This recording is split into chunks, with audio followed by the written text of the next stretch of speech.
saps 340 persones. Volien transformar les coses, la política. Jo crec que ja estem transformant l'escena política local. Perquè si des d'un principi sempre hem dit volem que Benissa torni a ser un referent. Que la gent està descobrint una nova manera.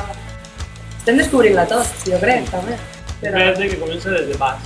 Estaven acostumats a que ens diguen que la gent no li interessa la política o que la gent no vol participar en política. L'experiència demostra totalment lo contrari. La gent vol participar, però potser no havia tingut l'oportunitat. El pròxim objectiu ha de ser sempre créixer, sempre arribar a moltíssima més gent.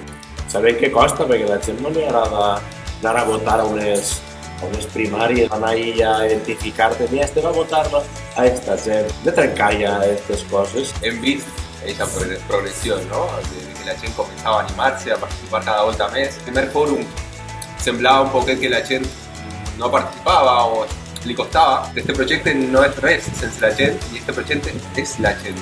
Al final pues, és una progressió molt positiva i hem de continuar en Xina.